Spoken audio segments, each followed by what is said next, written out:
Alors, une question Moi, ici. j'ai une question. Comment vous arrivez à différencier des gens qui ont ce potentiel et qui le sabotent avec des gens qui tout simplement n'ont pas réellement un talent?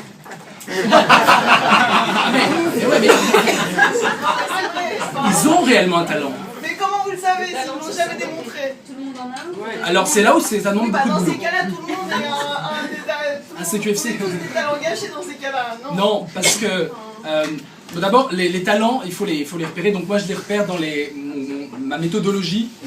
Ce sont les journaux intimes d'écrivains par exemple, et qui disent oh le mec qui m'a inspiré le plus au monde c'est, et puis là si vous ne trouvez pas ça sur Wikipédia c'est que c'est un CQFC en général.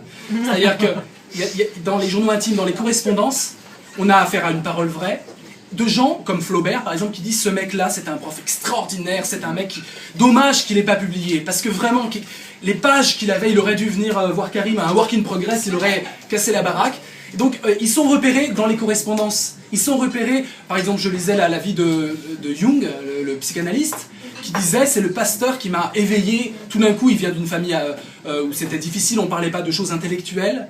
Et il racontait dans sa vie, donc dans sa biographie, il raconte comment le pasteur paumé dans un coin paumé d'Allemagne, comment le pasteur est un mec extraordinaire mais qui hélas passe son temps à se gâcher. Et c'est comme ça qu'on les repère. Voilà, c'est-à-dire c'est des gens qui ont un réel potentiel. Dans les enfants qu'on a connus justement enfants et qu'on voit maintenant adultes, on sait bien qu'il y en a qui ont vraiment un potentiel, une sorte de créativité, et quand on ne comprend pas, quand on n'arrive pas à trouver la logique de quelqu'un qui aurait dû, normalement entre guillemets, réussir, percer, etc. Et qu'on voit qu'il a fait tous les mauvais choix méthodiquement, à chaque fois qu'il y avait des choix, il a pris les pires en fait. Il n'a pas su se vendre, comme on dit aujourd'hui, il n'a pas su insister. Au moindre échec, il a lâché tout. Là, je pense que c'est un... Il en veut, quoi. On dit il en veut quand même. C'est des programmes. Mais la célébrité, c'est pas forcément synonyme d'ambition, c'est pas parce qu'ils sont pas connus puis ils sont pas ambitieux. Alors, ben oui, mais l'ambition, c'est vrai.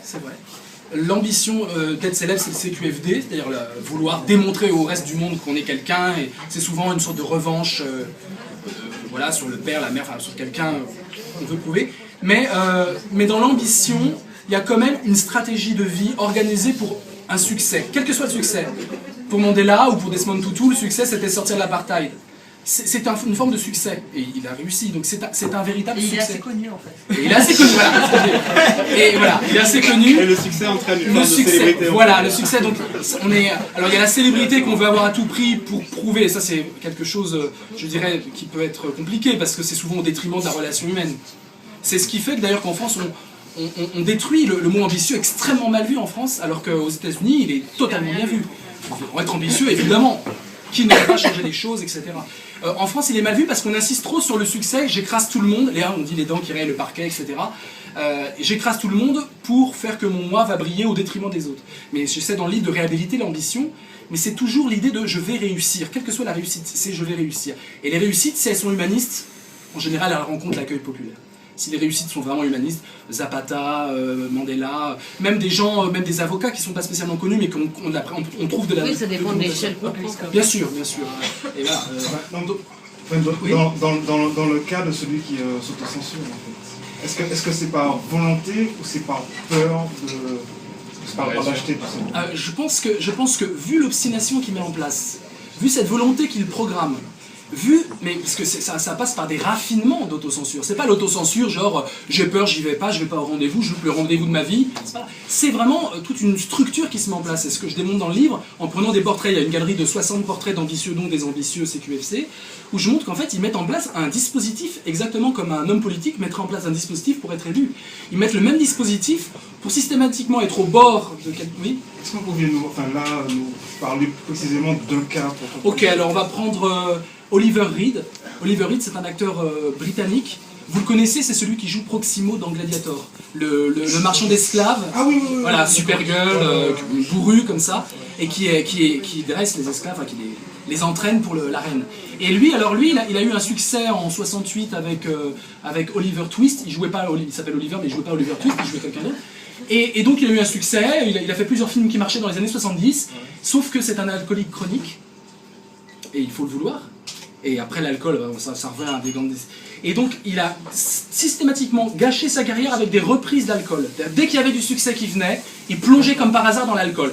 Donc il a fait plein de séries complètement nulles, il a gâché un talent qui était extraordinaire au début, et Ridley Scott le reprend pour Gladiator, et il est mort sur le tournage. Il est mort sur le tournage. On a même dû faire des images de synthèse les plus chères de Gladiator, c'est pas les tigres qui sautent, c'est juste prendre sa tête et faire une image de synthèse parce qu'il fallait boucler le budget. Imbibé avec 3 bouteilles de rhum, il avait 69 ans je crois, 3 bouteilles de rhum, de la bière et des doubles whisky par-dessus, voilà. Et il en est mort. Donc il est allé dans l'alcoolisme jusqu'à la mort, au tournage de sa vie, qu'allait le révéler, après il y avait... Voilà un exemple extrêmement fort. Ouais. Alors, et son rôle en fait, parce qu'il se suicide un petit peu dans le film. Est-ce que c'était prévu ou alors c'est après ça? Ah ça je sais pas. Il faut demander à Ridley. Je demanderai à Ridley. Ce serait le rôle de sa vie du coup. C'est vrai. J'ai pas ces infos. Mais juste une petite chose, on a presque l'impression que en fait ce seraient des vrais ambitieux qui auraient une sorte de fantôme qui viendrait surgir sur eux et les empêcher à chaque fois. Voilà. Typiquement, ce qui fait le CQFC, c'est ce que je dis avec les hélas, la théorie des hélas qui est un peu complexe là, mais je la définis. Ce qui fait le CQFC, c'est mon fils, tu dois être le premier à l'école, mais c'est pas bien d'être le premier, il faut vraiment que tu sois plein d'humilité, ne frime pas. Voilà. Tu dois être au top dans la compétition, mais tu dois absolument pas profiter de ça. Alors là, c'est une sorte de schizophrénie presque légère, qui fait, et je sais que l'éducation, par exemple, chrétienne, une certaine forme d'éducation, peut présider complètement à ça. J'analyse. Comment ? Le double bind. Oui, exactement.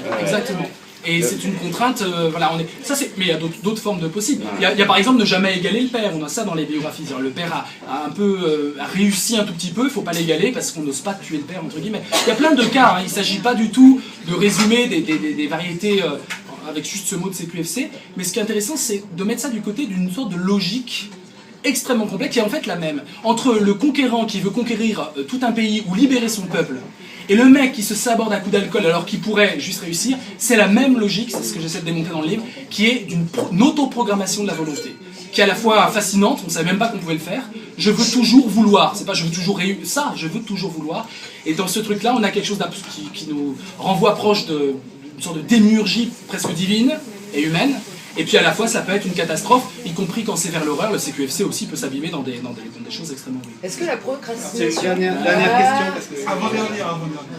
D'accord, bon, rapidement. La procrastination, ok, ça je le fais Prenez pas. sur votre temps de repas. C'est un bout de CQFC là, d'après toi? Je sais pas, si la procrastination, donc remettre toujours à plus tard, ça te flingue ton but, Par essence quoi, non? ça peut être ça. Mais le CQFC, c'est pas juste avoir essayé, ne pas avoir réussi, c'est pas ça. C'est avoir tout pour réussir. Déjà, faut être déjà en position d'avoir tout pour réussir et faire tout pour ne pas y arriver. Donc c'est une obstination, c'est très opiniâtre. Donc le vouloir quand même. Le vouloir quand même. Ouais, faut Là, les restes. Donc, dans l'ambitieux qui réussit, il y a une sorte de conscience, et dans l'ambitieux qui réussit pas, il y a une sorte d'inconscience. Non, je montre dans le livre que l'ambitieux qui réussit est totalement inconscient. C'est la grande puissance de l'ambition. C'est pour ça que l'ambitieux n'est pas celui qui veut. C'est pour ça que toute la morale très américaine qui consiste à dire si tu le veux, tu le peux, mais ça ne marche pas. L'ambitieux, il réussit parce que c'est au-delà de sa volonté. Mandela, il réussit parce que il est totalement barge, en fait, totalement barge. C'est-à-dire qu'il est emprisonné, il tient son combat. Ouais, un rêve éveillé, mais alors, il y tient tellement fort, normalement, n'importe qui aurait dû céder. Et donc, on ne comprend pas l'ambition à tel point que ceux qui expliquent leur ambition, les ambitieux, ils disent « j'ai Dieu qui m'a parlé ». J'ai des démons qui m'ont parlé. Socrate, l'ambition de Socrate, c'est qu'il avait un démon qui lui parlait. C'est juste ça le début de la philo. C'est juste, le mec, il entend des voix, quoi. Il y a un démon qui dit, allez, vas-y, coltine jusqu'à la ciguë, vas-y, allez, bois, mon pote, fais philosopher ta cité. On dit, c'est le ciel, c'est mon destin. Il y a des grandes cultures du destin. En fait, c'est juste pour dire, je ne sais pas pourquoi je suis ambitieux. Et j'essaie justement d'expliquer pourquoi, mais c'est assez complexe. Est-ce que vous avez des exemples Ça va être dans la discussion interpersonnelle qui démarre maintenant. Bravo. Voilà.